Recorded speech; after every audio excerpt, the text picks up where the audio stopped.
I'd like to give a tribute to Lauren Hoffman, who many of you know she passed away this last week. And what's extra special about this presentation is that Lauren herself spent a lot of time wanting to put together a presentation about the Native peoples of California. And so I was very happy to be able to bring this to fruition on her behalf, and also it speaks dearly to my heart as well. So thank you for being here. I'd like to introduce our speakers today. This is Cricket, and she is the president of the Peña-Vaca Historical Society. And then we have Cecilia Peña. She is of the Peña family, of which we get the Peña-Vaca in Vacaville. And then we have Armando Perez, who is background is Apache, and he's going to talk about the Native peoples and specifically to Solano County. So the Southern Wintun, also known as Patwin. Patwin means Native peoples. And so without further ado, I'm going to have Cricket say a few words. Thank you, Kim. Thank you for inviting us to talk with you today about the history of the Vacas and the Peñas, their journey to California, and their new life and what was to become the Vaca Valley. At Peña-Vaca Park, you know, we often speak to groups about the Vacas and the Peñas, what led their families to leave their home in the New Mexico territory, their long journey all the way to California, how they managed their lifestyle during like the gold rush period, and then eventually California statehood. It's a real compelling story. But who tells the story of the people who lived here before the Vacas and the Peñas? You know, before the Europeans, before the Spanish, and the Mexican periods. Today we'd like to take a journey with all of you to explore the indigenous people, particularly of our local area. And the reason is because most of the historic records of the California Indians weren't documented by themselves. Most of the learned men at that time were Spanish missionaries, Anglo settlers, eventually anthropologists, and then finally ethnologists. But because these studies were all done after the climax of the California Indians, the story now is ever changing. So today it changes as we learn and listen more from the descendants of these people, and they tell their story of who lived here so long ago. So we'd like for you to reach out and join with us together today as we discover this journey. And to start it out, we'd like Armando de Perez to lead us in honoring the California indigenous ancestry with a Native American blessing. Oh, great Creator, I pray to you humbly. Thank you for Mother Earth. We thank you for the beautiful people on this earth. Bless those who have passed. We pray to those not yet born and for them to find good air and good water to live on. Great Creator, I hear you in the winds. I feel you in the water, and I feel you on this earth. I could hear you saying, bless you, be the guardian of Mother Earth. Hello. I've never been to Dixon before. I have to confess that. And when people come to the Adobe, almost always people will come up to us and say, you know, I've been here, I don't know, 20 or 30 times and you're never open, or, you know, I've never been here the whole time that I've lived here for 40 years. So I oftentimes feel like a confessor or whatever, you know, a priest listening to the confession. The mission of the Peña-Vaca Historical Society is to preserve the history of the Peña-Vaca and provide educational and cultural services to the community. Next, please. On Monday, October 15th, we honored Indigenous Peoples Day. Some celebrated Columbus Day. Yesterday was the last day of the National Hispanic Heritage Month. Halloween is coming up on October 31st, and so is Dia de los Muertos on November 1st and 2nd. So this is a fitting time to be having this conversation. And please notice Dia de los Muertos / Halloween on my shirt. I just thought I'd get a little bit into character. All right. These statues from El Santuario de Chamayo, a pilgrimage site in Taos, New Mexico, reflect these energies. And these energies are still in play today. Growing up, us kids were told that my father's family, who is the Peña, was pure Spanish. Genetic tests have proven otherwise, as we suspected. I am Anglo, I am Spanish, and I also have indigenous blood. So my DNA is also represented here. We were also told that Vallejo gave us his lands. Of course, it was Patlan land that he gave us. I began to understand that our 181-year-old history was really only a minute of the history our historical society aimed to preserve. For after all, my family's ancestral home, the Peña Adobe, was built on top of a Patlan village. Understanding the dynamics between these groups became personal. Next, please. So let's look at this tidy little school map showing all of the tribes in this place we call North America. Isn't it interesting, though, that everything is framed in relationship to the United States? You know, all the tiny little states and the tribes put in their little places. We call indigenous people Native American, but is that really accurate? I mean, if you were born in the United States, then wouldn't you be Native American too? And why do I keep hearing our indigenous people? They don't belong to us. Now, this is what I really wanted to show you in this map, but I couldn't find a legal copy. This is a map. Cricket, do you want to hold that for me? This is a map drawn by an indigenous person, and it really kind of hits differently, doesn't it? One thing that I wanted to share with you, why I'm going back to the beginning like this, is that I want to show that the indigenous people are not a monolith.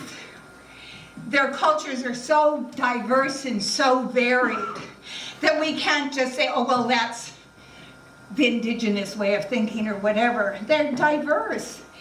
And that is why I wanted to show you here that there are faces behind all those words. Those names that oftentimes were words that the United States gave them.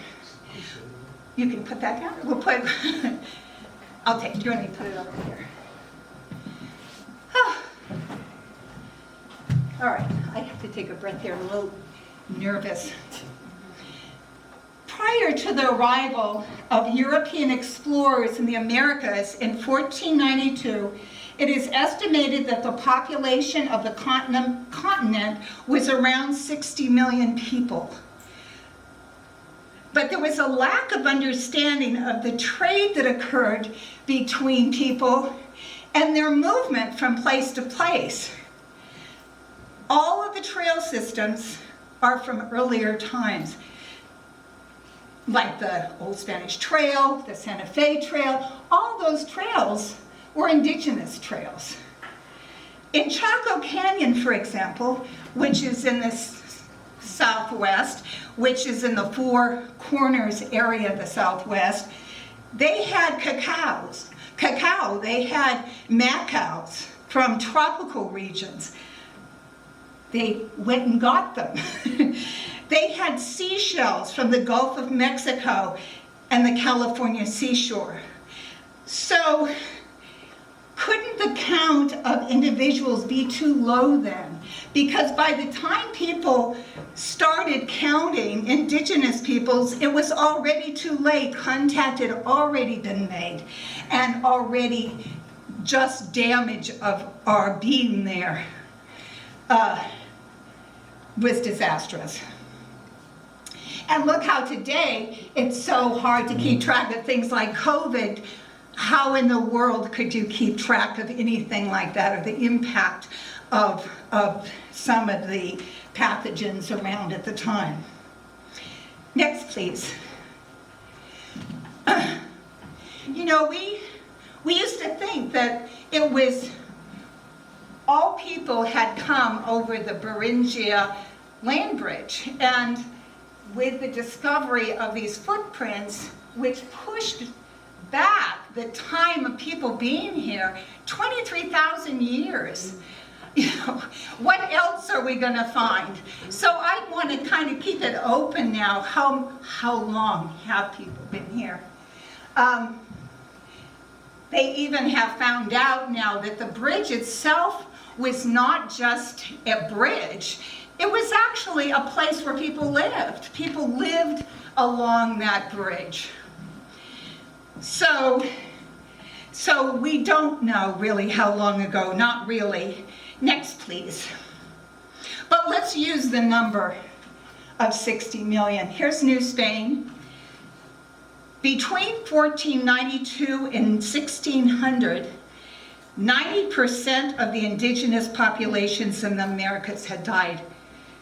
90%.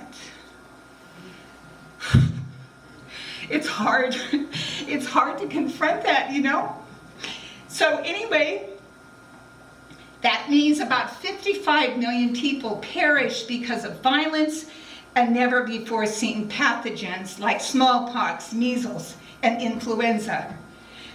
And due to less farming by those peoples, which had dropped also by 90%, it caused a little ice age.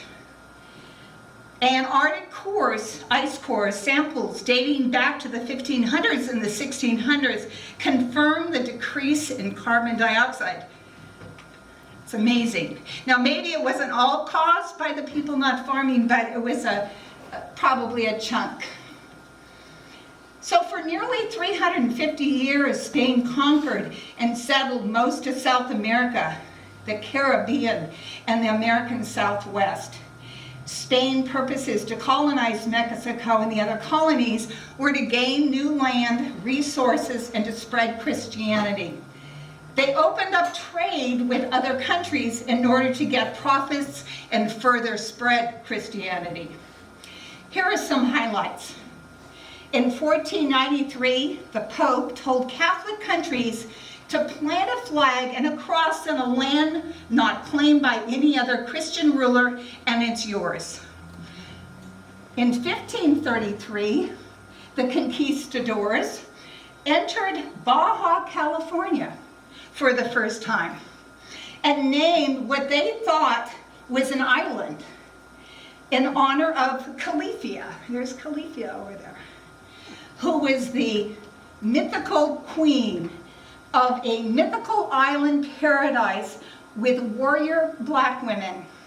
It was a novel. This was a novel. Califia was a character in a novel written by a Frenchman in 1510.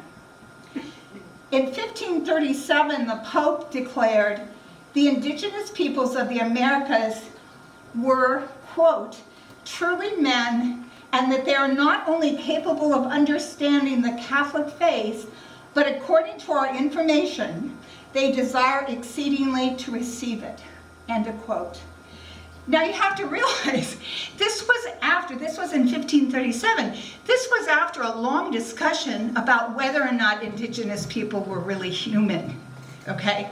So we're starting really low. They also, about this time, created the casta system.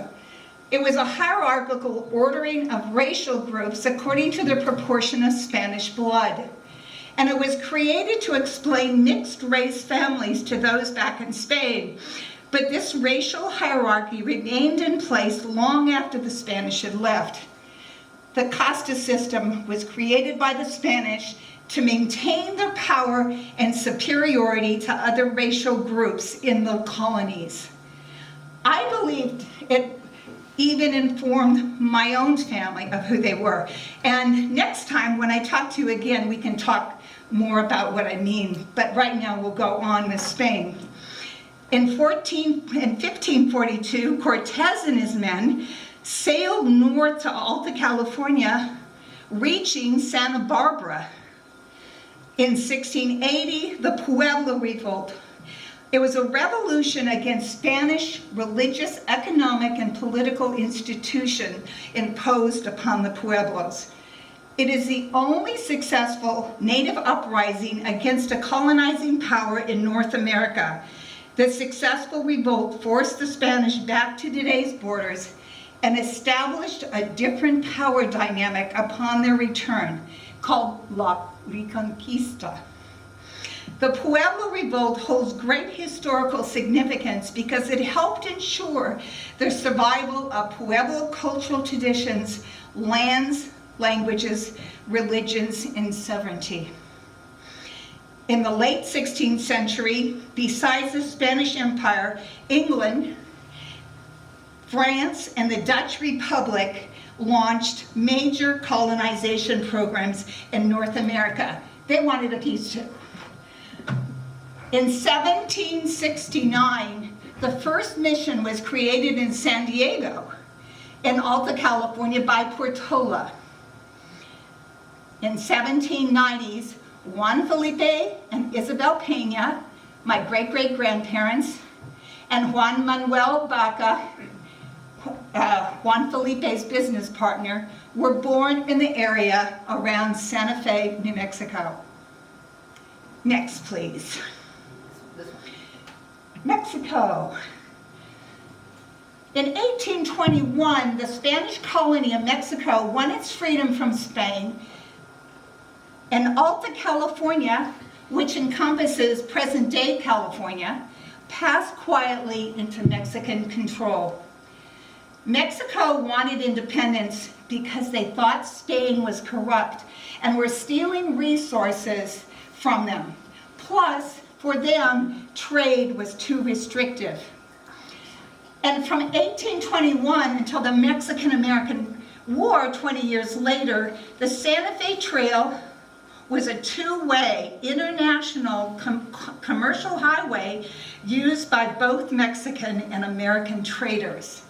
Trade was a really major reason to live during those times. It was your economic freedom. And from the time the Spanish had come, they had made their way, all the way up to into the frontier. But back to California, the last mission, Mission San Francisco Solano, was founded in Sonoma. That was 1823. And at 1833, because of the Secularization Act, Vallejo began to give away his holdings, the Patwin land. In the 1810s to the 1830s, all of the Peña and Vaca children were born, except for one. One Vaca was born after they got here. Now, here, I told you California was the prize. And the way that they had to get to California before the trails were opened up was clear around the Horn. That's a significant way to go. Because Panama wasn't even open yet, and when it did get open, that was a really treacherous way to go too. So, in 1839, the old Spanish Trail was developed. It was developed to be a trade route from Santa Fe, New Mexico to California. They traded blankets and other goods, carried by pack saddle from Santa Fe for horses and mules available in great numbers and little valued by the Californios. In 1841, heeding Vallejo's call for free land, the Peñas and Vacas joined the Roland Workman Party, the first group on the trail who came with the intention to live here.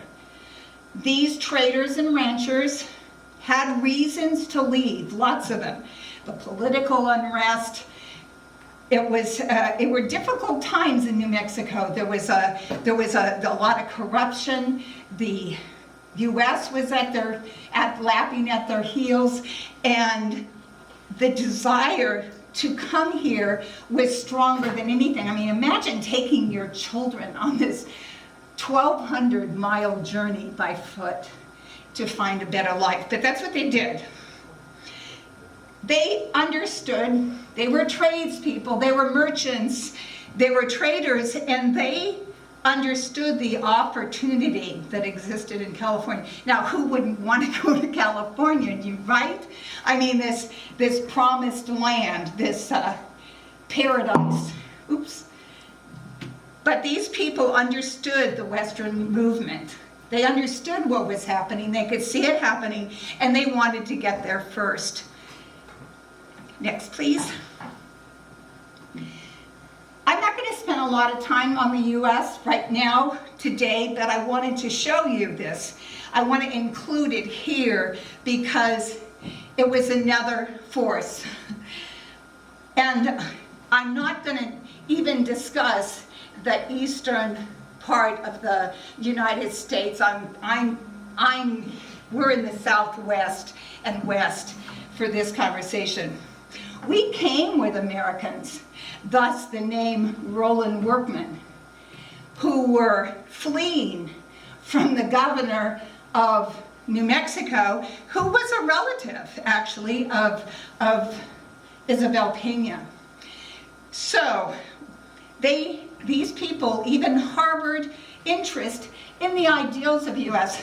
I don't know about you and meeting immigrants, but there's an idealism that people have about America's ideals that is just really touching and moving.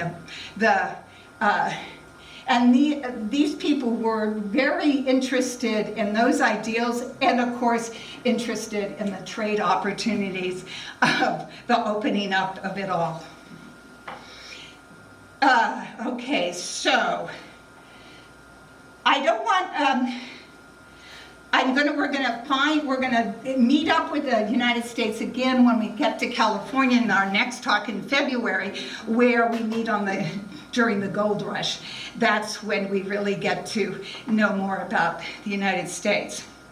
And, but the pressures of the United States on the Mexicans was really strong.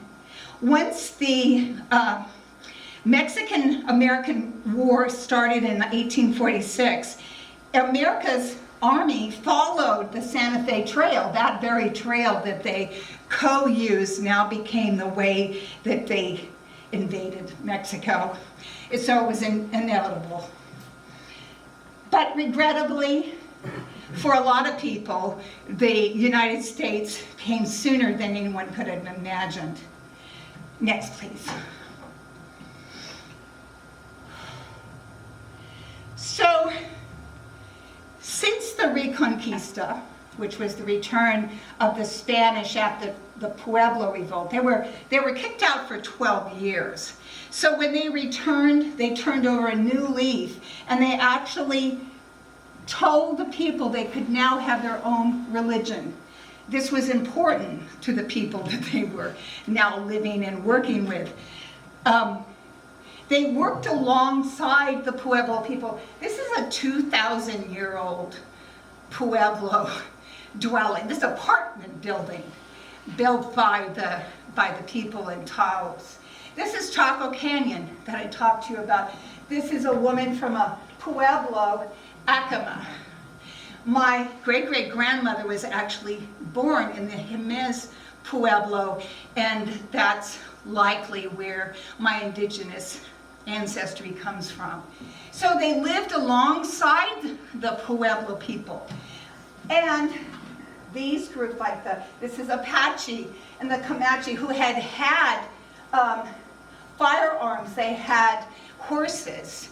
So they were hunter-gatherers too. They were hunting bison, these are the kind of people that were the nomadic people of the times.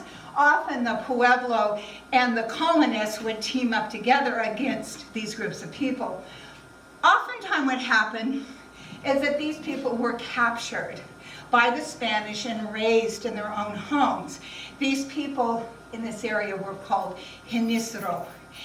I forget the original meaning of Genízaro, but it was sort of like the N-word, only what they've come to do is to own that. And there's a whole group of people now knowing that they're Genízaro. And these people, by the way, became part of our family. They came with us too from New Mexico. They're part of our extended family. So you'll get to meet some of the people next time. Next, please. Okay, finally, what you came for, California. We're going to focus on Alta California here. Because California's landscape had so many different habitats, forests, the Nevadas, the farmlands, the desert, the Pacific coast, ocean coastline. They were diverse, divided, and isolated. The first peoples, they all developed their own cultures, lifestyles, and language. With an ample food supply, temperate climate, and absence of wars, it contributed to a large, healthy population.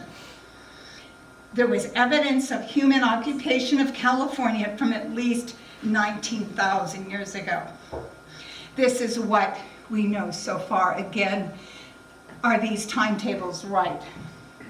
A site close to the Peña-Vaca near the lagoon was dated by archaeologists to be an early Holocene, early archaic summer camp that was occupied over 8,800 years ago.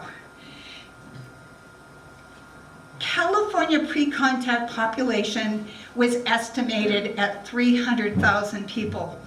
The contact date is 1770, so the number of 300,000 seems low since it was in the 1500s that the Spanish first came to California, again, not recognizing that there were potential movement in California itself. California had 500 distinct sub-tribes and groups, each consisting of 50 to 500 members with 135 distinct dialects. The Wintum were estimated at 12,000 with 5,000 Southern Patwin. The dates of when the Patwin came they range all over the place from 500 AD, I've read 1400 BCE, even 4000 BCE. So again, there's a question about when they did arrive here. They were considered hunter-gatherers, but there is much evidence of cultivation, horticulture, and resource management. This group, the Winton Nation, as we discussed it, isn't a nation in the way we think about a nation. This is actually a language grouping. So they're not affiliated in a way that we might think of. In fact, the Patwin would trade with people on the east and west rather than people in their associated language groups. The Patwin were named in the 1870s, which isn't that long ago, right? By a journalist, an American journalist by the name of Stephen Powers, because according to him, they did not have a name for themselves.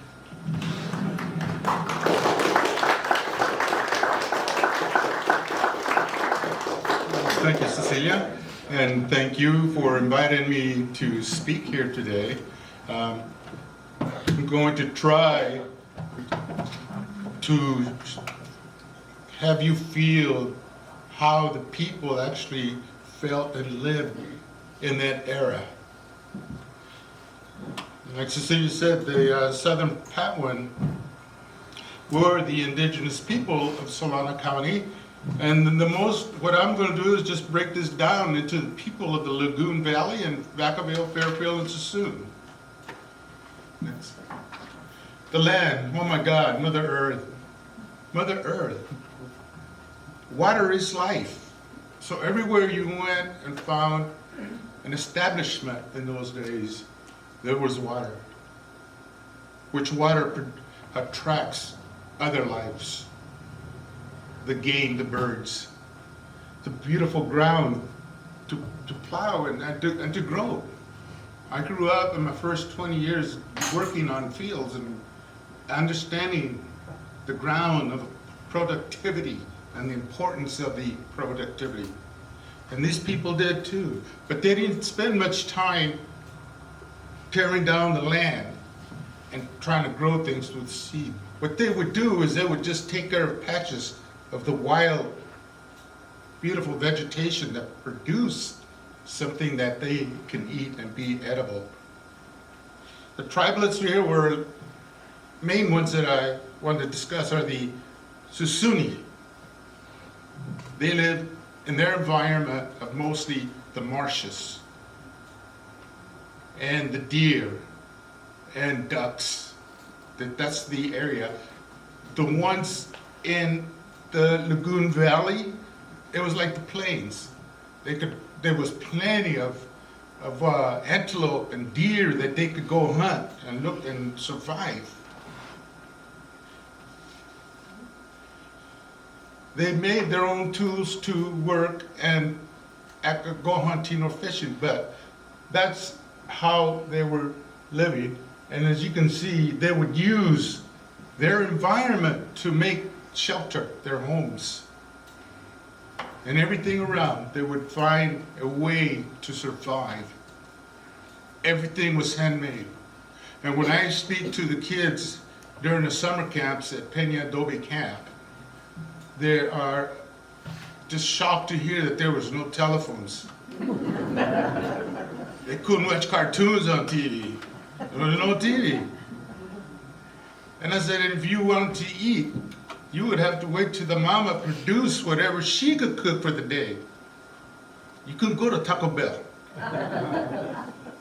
Their school was that of learning to survive by the elders. The elders would teach them. They would teach the young ones how to survive, how to be dedicated to the family and the community.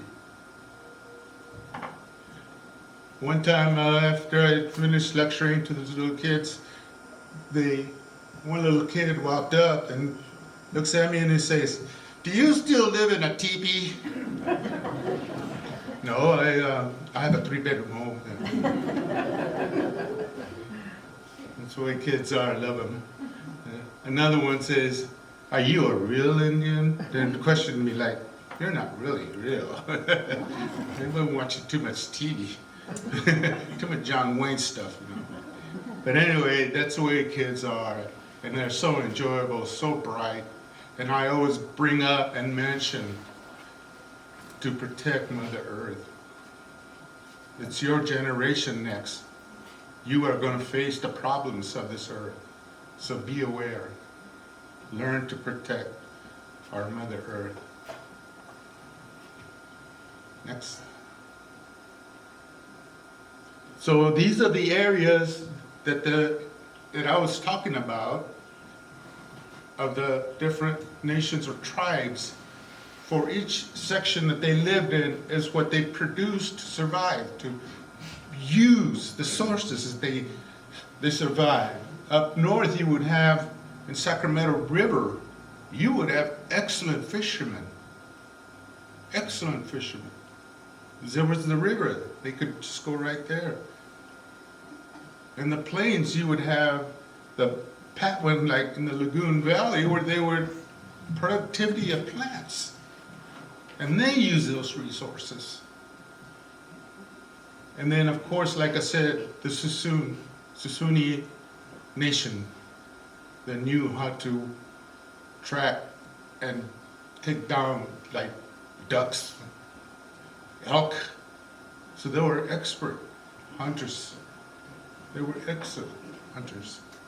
They had to do it because their only way of food was through Mother Earth, the resources they had. Nothing went to waste. Nothing went to waste. The animal was brought down. And when that animal was brought down, there would be a very spiritual prayer for that animal. Thank you, my brother dear, for you are giving yourself to me so my people can live and survive. May you go up in the heavens with the great Creator and continue your living. Next. So here we have the huts that were made out of, again, the material that was around them. Some were made of tule. Some were made out of willow sticks, leaves, mud.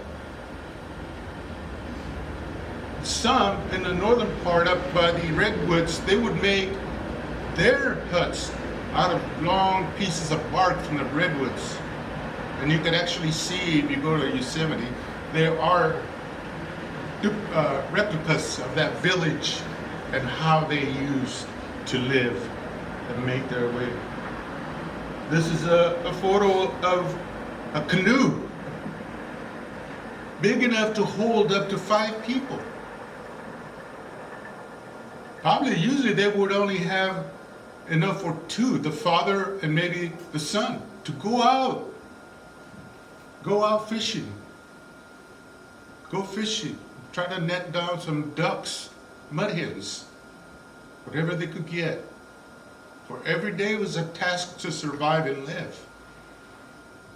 Because people did not let each other die off of starvation. They would all work together and share what they brought down. They took very good care of their elders. Very good care of their elders. For they were the wise people. They're the ones that you could ask and talk about.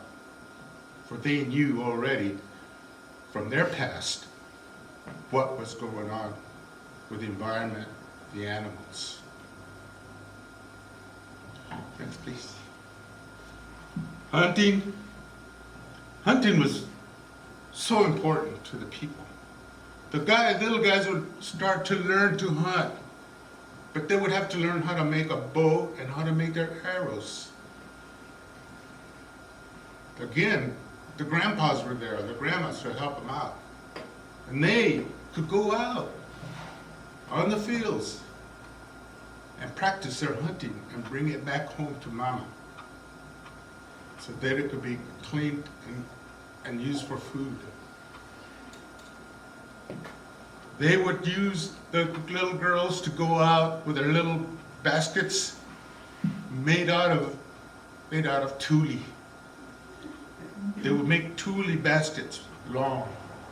They would go out and pick berries, pick acorns, eggs from birds, anything, and bring it back home again. And that's the way they learned to survive for the little girls. They would also help make the clothing. And they would use the clothing, like for instance, the tule reeds. They would get the tule and split it and make fiber out of that to make skirts. They would use the skins from deer to make skirts. And that's the way the clothes, and usually they did not wear any type of clothes at all. But they had the resources to make their clothing when they needed it. When they needed it. They would make their hooks from animal bone. They would make harpoons from animal bone, even small daggers. That's how they would make their tools to go out hunting and fishing. They would use nets to hide in the reeds, actually make a very good looking decoy of a duck. And they would set it in the water and they would hide by the canoe. And if any duck or geese came around, they would have a net to throw over. Mud hens, geese, ducks, whatever they can get to be there and take home. These people had deer, they had elk, antelope, bear. At times they could take down a bear. With a group of men together, they could do that. They would also hunt the mountain lion, bobcats, foxes, wolves, beavers, and even young skunks before they started smelling. But they would never eat a dog, coyote, a snake, caterpillar. Those things were like, no way. Just stay away from that stuff.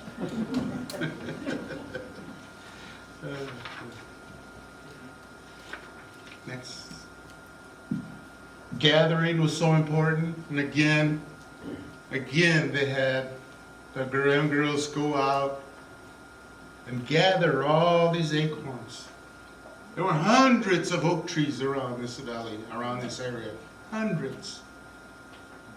In some cases, each village would have their parcel of land. This is what we do. This is where we get our resources to survive. So we don't want intruders coming down into our area and take away our food. Not the land, the food. But they had a sharing with the oak trees, that people from all over would come and gather acorns. There were thousands of them. And one of the biggest jobs they had, the acorn, was to build a storage, 6 by 7, 6 by 6, whatever, but they would fill it with acorn for the winters. And they would just work all summer to get that food. Like I told the kids at camp, you would have to go out and gather acorns. You would have to go out with a bow and arrow and get a rabbit or something. What happens if I don't? Well, you don't eat. You can go to a burger stand and get something, or maybe tell your mama to cook you something, but in this case, you just don't eat. There's nothing there to eat. There's no refrigerators. Kids were very, very respectful and very acceptable to my preachings to them, and I'm so glad. I'm so glad every year that I've done this with the camp, and we're always very busy, keep them occupied. I would tell them when I was a young man, I was a little boy, we couldn't afford to buy a little plastic toy. Couldn't afford. We didn't even wear shoes. And if we wanted a toy, we would go out, find clay, and make them out of clay. Cars, airplanes, little men, little soldiers, everything was made out of clay. If they broke, well, we'll go down and make another one. Or make things out of sticks. So we had to be very creative and use our imagination. And that's the only thing that worries me about the new generations, that their eyes are focused on a screen every day. We have to be open-minded. We have to look at the whole picture, the whole vision of what's around you and what's happening.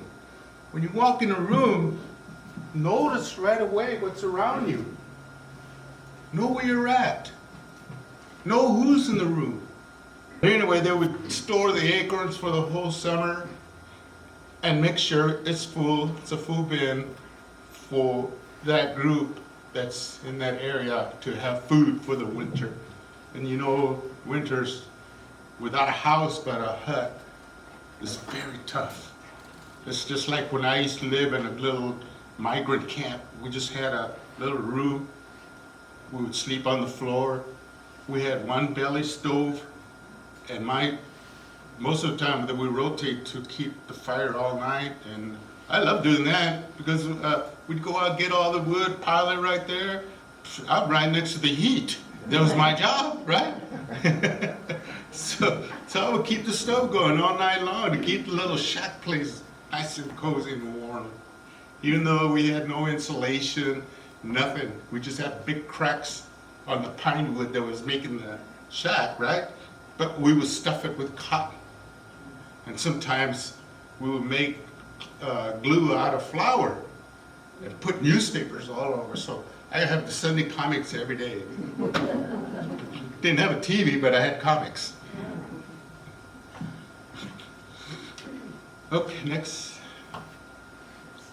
These are the stones where you find hundreds of them all over California, and these are for the acorn. They would boil the acorn, peel, and put the acorns in those places and grind them. From there, they let it dry and become a powder to make bread or to make a gravy to eat. These are a lot of them. And there's my mama had one of these. Man. Boy, did she make some hot chili. She bought those long dried ones, cook them over the fire, and then just grind them, and then put tomato sauce in them. Woo! That was some good stuff, though. So as you can see, you could almost feel the women preparing the acorns in this. They made one of the main foods that they ate. And like I said, they would just store them in big bins.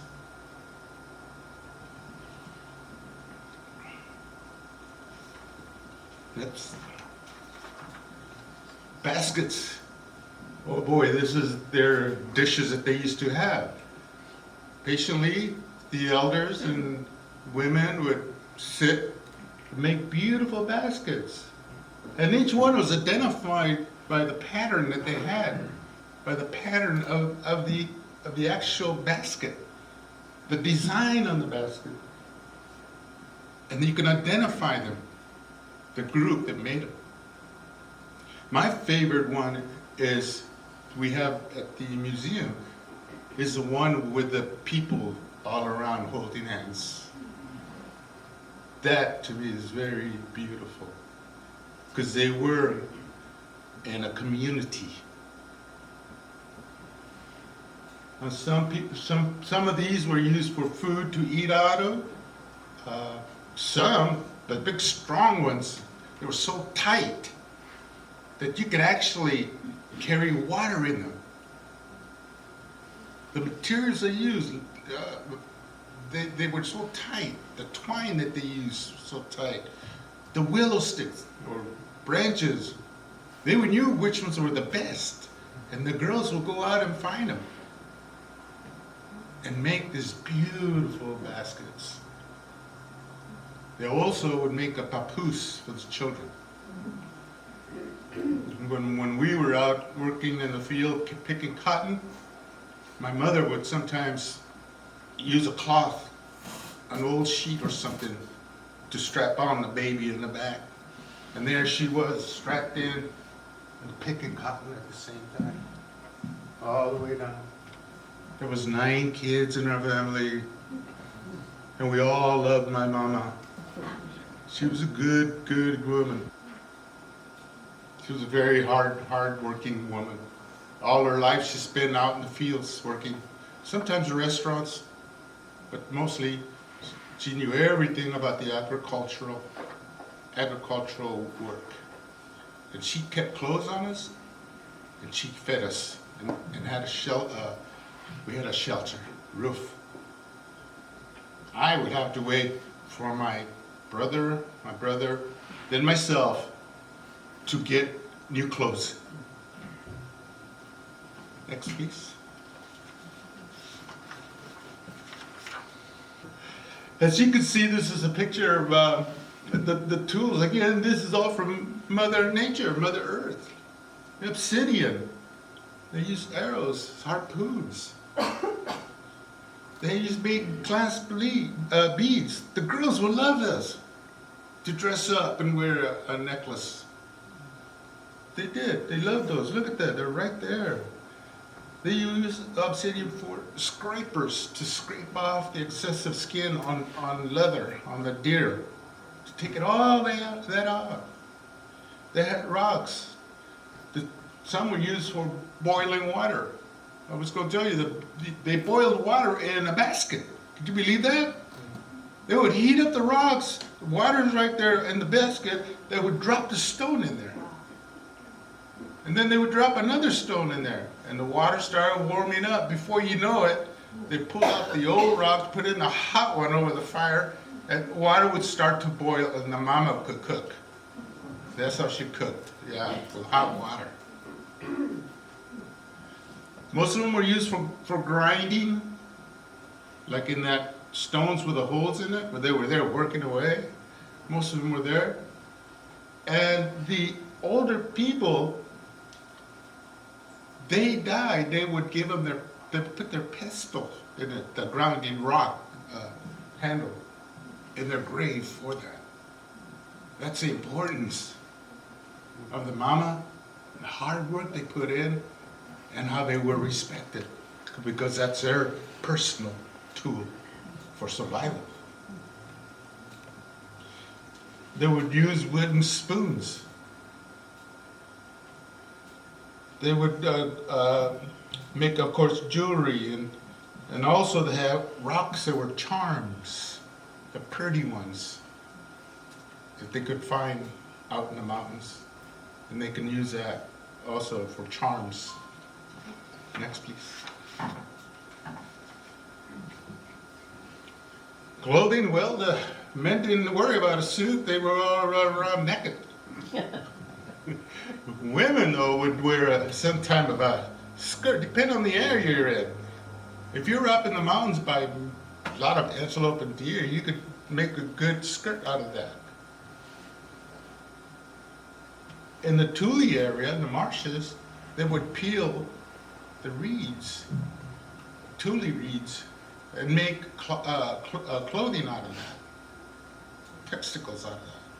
They would make those nice little skirts for the women to wear. Girls would start wearing them when they started their puberty.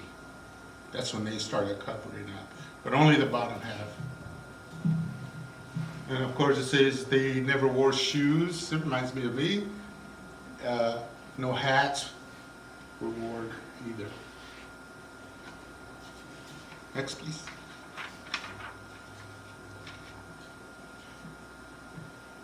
Religion and ceremony. Well, they believed in the single one creator. And they also believe in spirits. So they would have their ceremonies in the Kuksu cult, a very secretive society. They would use it for the initial of kids into adulthood and puberty.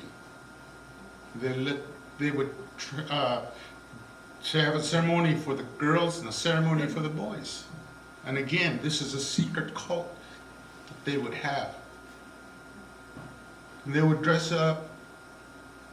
Some would dress up very, after the ceremonies, I don't want to get them mixed up, after the puberty dances and initiation, they also had other religious or cultural dances.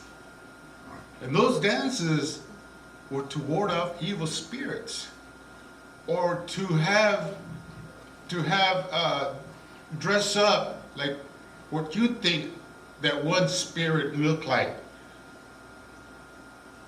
Many of them wore a headdress made out of sticks and mud and a lot of feathers, many, many feathers. They would paint their bodies with charcoal, clay, and ochre. And you can imagine, that, like me, I'm dark, right? And here I'm painted in all these colors. And I got my headdress on. I look pretty cool, you know? So they would have their societies, and they had a lodge. Almost every village had a lodge about this size. It was big. And they could go in there and have their fire and dance. It was a big part of their life, was to dance. A lot of times they would just have it outside in the open, and everyone would join in and dance. They would always have the little kids dancing too, involved with the family. The family, they were always doing that. It's like what we have now, what we call a powwow. We get in our best regalia and dance, compete at the dancing styles, the fancy stuff you put on. The powwows, that's the next. So here we are again with the rock. This is the one that's right in our heritage area. It's right by the big tree there. And this was found in a Vacaville Creek. And you can see that it was pretty well used. And we call him Smiley Face Rock. And he's right there. In other areas you'll find these rocks with dimples. Well, the medicine man would use these. He would knew exactly the type of vegetation to use to help the person that's ill by grinding it, make it into powder, to drink it. My great-grandfather was a medicine man in his village. And I experienced a medicine woman taking care of me. I had really bad pains in my knees. Maybe they were just growing pains, I don't know, but it hurt, bad aches. And my mom took me to the curandera, the witch doctor, to put candles around me. It was dark. One guy was playing the little pom-pom drum. And she came with a rattler and started singing and chanting around, saying her prayers and rubbing a salve on my knees to get rid of the pain and to help me get better. So there was quite an experience for me. And that's exactly what my great-grandfather used to do. And I worked in a hospital for 42 years. I took care of many, many, many sick people, especially with the elder and the cancer people.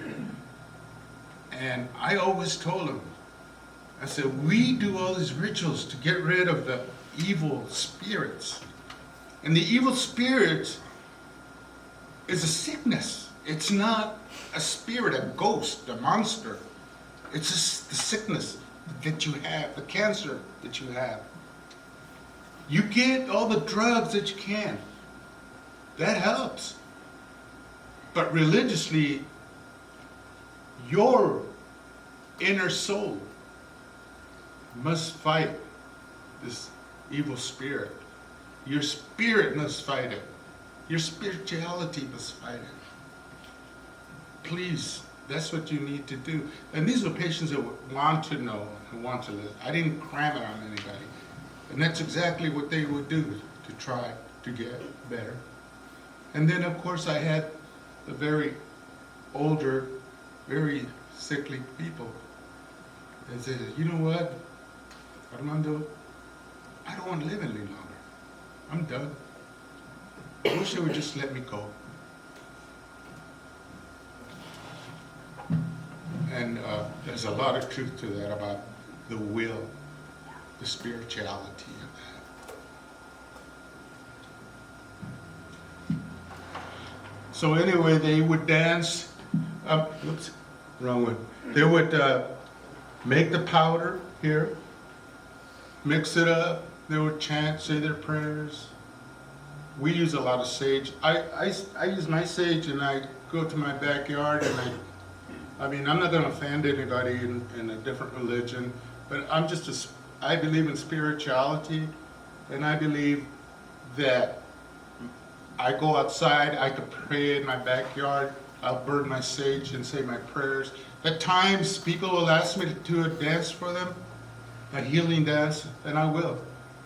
I get some regalia that I make up, not bought, store, nothing. I just put it together, and I dance for maybe 30 minutes with Native American music, or using my rattler that's over there with a turtle, using that, and the sage burning. And I just do it by myself. Just do it because I believe in that. Next. The man, Sina, same yet the hope.